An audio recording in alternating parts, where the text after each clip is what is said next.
Jadi paket ini baru aja sampai dan isinya nih barang yang sangat menarik. Bukan ini.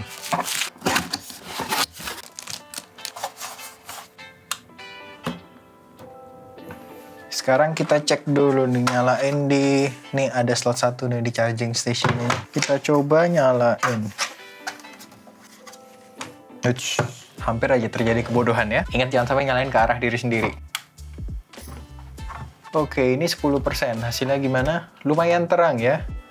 Bisa berdiri dong pakai bandornya, cukup unik. Oke, coba kita turunin dulu ISO-nya biar nggak kesilauan. Ini 10%.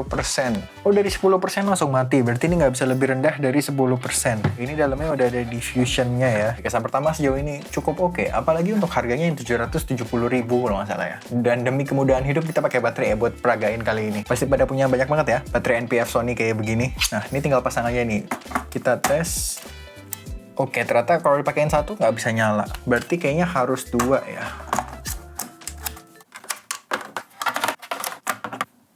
Cukup aneh ya. Kenapa sih siang ini pasangin baterai NPF susah banget, padahal yang ini nggak. Nanti bakal di-review lagi. Ini kipasnya nyala, padahal cuma dinyalain di 10%. Dengan kipas nyala ini berarti ada 2 hal nih. Nggak perlu takut panas, tapi agak berisik ya. Tapi harusnya kalau bukan deket begini mah nggak bakal kedengeran ya. Coba bisa kedengeran nggak? Tapi kalau jarak normal pasti kan minimal sejauh ini. Harusnya nggak kedengeran ya. Interface-nya cukup simpel banget ya. Di sini cuma ada 2 knob. Ini untuk ngatur powernya dari 10% sampai 100%. Nggak bisa lebih di bawah dari 10. Nih, kalau udah 10, kita turunin sekali lagi. Mati jadinya. Jadi paling rendah 10. Kita mentokin 100%. Udah pakai 2 baterai pun nggak masalah. Lumayan. Kalau ini untuk ganti Kelvinnya dari 2700 sampai 6500. Cukup simple, build quality ya, berasa plastik banget, tapi oke lah. Dan bisa dilihat di sini nih, sebentar, kita gelapin dulu ya. Ini sekarang mukanya gelap banget, agak horor juga ya, tapi nih, Takara 480D ini, namanya tuh diambil dari jumlah LED yang ada di sini. Benar atau nggak ada 480? Silahkan hitung sendiri. Seperti yang bisa dilihat, bawahnya ini ada slot 1/4 inch, jadi kita bisa pasangin ini, biar ada slot spigotnya, kayak biasa begini, ya kan? Diputar-putar, dijilat, dicelupin. Ya enggak dong. Bisa seperti biasa dipasang kayak gini. Tapi kalau mau bisa juga dipasang di tripod kayak begini. Misalnya pengen tabletop lighting. Bisa. Jadi lumayan fleksibel lah. Karena kita dikasih lubang 1/4 inch tadi di bawah dan ininya terpisah. Ya, jadi kalau mau dipakai begini, ya bisa. Cuman ya menarik juga sih. Oke, agak random. Jadi aku habis nge-unboxing Takara Spirit 1 yang... hampir aja. Kita benerin dulu posisinya. Ini kita lepasin aja. Memang kalau mau pakai begini, pakailah ball head yang kuat ya. Balik ke light stand ini. Ini Takara Spirit 1 yang aku beli sepaket. Yang ini sebenarnya bukan lighting baru buatku ya. Aku udah pernah beli beberapa kali. Tapi rasanya dulu tuh nggak sebagus ini. Ini kayaknya kualitinya naik deh dengan harga yang sama. Ada aksen merah-merahnya gini juga. Oh, cukup oke warnanya. Ya overall build quality dan modelnya ini upgrade sih. Mantap Takara. Komplain pertama, ini kenapa jarak putaran knob ini sama bandornya tuh deket banget ya? Apa jari-jari tangan ini yang terlalu buntel-buntel? Ya bisa jadi, tapi kok agak susah. Knobnya sendiri, oke, sangat mulus rasanya ya. Pertama-tama cobain jadi key light dulu kali ya. Jadi kondisinya sekarang lightingnya ada 2 yang nyala ya, Colbor CL60 dan Kodok CS45. Yang pertama ini pakai Colbor CL60. Colbor CL60-nya diatur di 50% ya. Kira-kira penampakannya begini. Ini lampunya udah di sini nih. Jadi benar-benar pas banget di luar frame. Oke, ini dengan temperatur 5600 di power 10%. Aku harus ngecek dulu nanti di software editing, tapi ini kok terlihat lebih orange ya dibandingin yang ini. Kayaknya lebih nggak akurat. Coba kita naikin temperatur. Sekarang udah diatur di 6000. Lighting dari Takara kayak begini. Harusnya secara teori ini lebih bagus ya, karena ini CRI-nya lebih tinggi. Yang ini enggak. Ini 90, ini 93, 96. Nanti ditulis aja yang pasti. Kita balik ke Takara, color correction sedikit. Harusnya hasilnya udah lumayan balik ya. Takara 480D di power 10%. Colbor CL60 dikasih Light Dome Mini 2 power D 50%. Oke, di Takara 480D ini kita kasih 10%. Kalau kita tambahin, harus banget ya. Tapi di LCD pedal kayak gini, apalagi dia ada barn door-nya gini ya. Kita bisa pasangin universal softbox kayak gini. Ini power 10% tanpa softbox.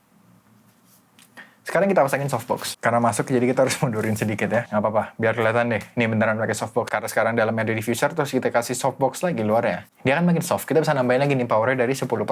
Oke, sekarang kita ada di 25%. Jadi kurang lebih begitu Takara 480D kalau dipakai sebagai kilat. Tapi sebenarnya bukan itu tujuanku ngambil lampu ini. Jadi aku pengen jadiin si Takara ini backlight di setup aero biasanya. Sekarang kita coba nyalain si Takara 480D ini. Dari sini aja udah berasa nih, salah satu yang bakal bikin capek. Ini nggak bisa dikontrol pakai remote ataupun aplikasi. Jadi kita harus manual bolak-balik. Tapi yang namanya barang budget ya gitu ya, masa banyak mau ya. Yang penting ya dia bisa menjalankan tugasnya dengan baik lah. Kurang lebih ini hands-on-nya aku bakal update setelah pakai beberapa hari.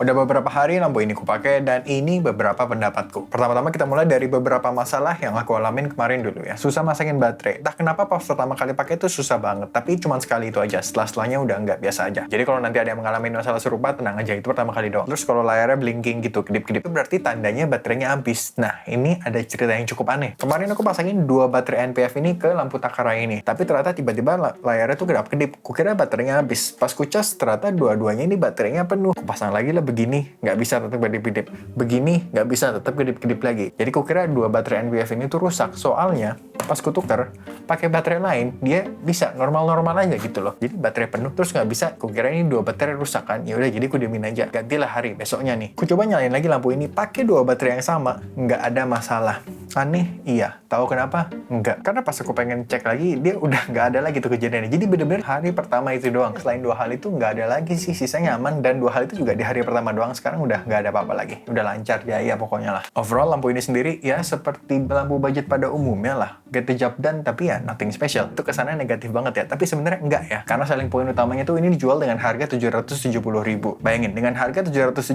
dapat LED yang lumayan gede, lumayan powerful, sekitar 40 watt kalau nggak salah. Terus bisa dipower dengan 2 baterai NPF. Jadi misalnya kalau lagi di outdoor kayak gini, ini udah pakai lensa bukan 1.4, masih gelap gini loh. Tinggal nyalain si Takara, tada, ini di 14% ya. Nggak perlu pusing-pusing cari colokan listrik juga kan, karena bisa pakai baterai. Pas aku nyalain lampu ini di 100% dengan 2 baterai NPF 970 yang masing-masing kapasitasnya sekitar 6.600 mAh. Dia bisa mempower lampu ini sekitar 58-59 menit gitu. Terus seperti yang bisa dilihat di contoh pasti coba kemarin itu, dia temperaturannya agak lebih warm ya daripada yang tertera di LCD screen. Dan bener kayak ada green tint gitu ya. Agak kelihatan banget terutama pas ke skin tone. Yang sebenarnya memang betul tinggal dikasih correction dikit dan masalah beres. Tapi ini bakal jadi masalah ketika dia dipasangin sama lampu lain. Misalkan lampu kilat ini, si Takara jadi V-light untuk ngisi daerah sebelah sini. Nah, nanti kan bakal belang tuh skin tone-nya. Solusinya ada beberapa. Yang pertama, bisa pakai lampu Takara ini sebagai key dan fill-nya. Sisi kiri dan kanan subjeknya tuh dua-duanya bakal sama warnanya, nggak belang. Lalu yang kedua bisa pakai ini sebagai backlight, jadi nggak benar-benar kena sama skin tone-nya. Dan kalau misalkan terlalu belang sama yang jadi key light, bisa dipakai sekalian di 2700 Kelvin. Jadi daripada berusaha nyamain ngadu, mending sekalian dibikin beda. Jadi seperti yang bisa dilihat, ya bukan akhir dunia juga ya, cukup simpel solusinya. Tapi tetap menurutku jadi sesuatu yang perlu dipertimbangkan. Dan sebenarnya bukan ke spesifik lampu Takara ini doang. Masalah-masalah di lampu yang relatif budget tuh bakal kurang lebih ya sama kayak gitu juga. Terus dia juga belum dapat carrying bag. Jadi kalau mau dibawa-bawa keluar ya kita perlu tas sendiri. Aku sempat coba masukin ke tas gini. Ini cukup oke. Bisa muat taruh lampunya dan semua kabel peralatannya pokoknya masuk ke sini semua. Aku taruh linknya juga di bawah kalau tertarik biar gampang nyarinya. Tapi sebenarnya tas ini habis kita taruh lampu dan kabel-kabelnya tuh masih ada spare untuk kita naruh-naruh aksesoris kamera lainnya. Jadi sebenarnya ada tas dari Qi juga yang setipe tapi ukurannya lebih kecil. Kayaknya itu bakal lebih pas kalau pengen bawa lampu ini doang.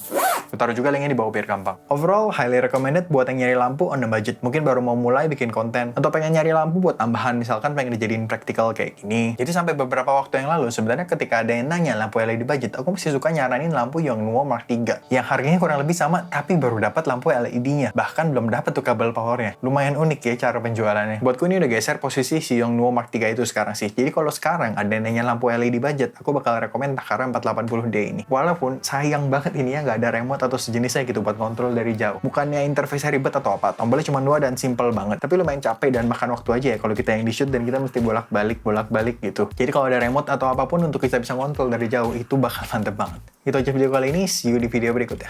Bye!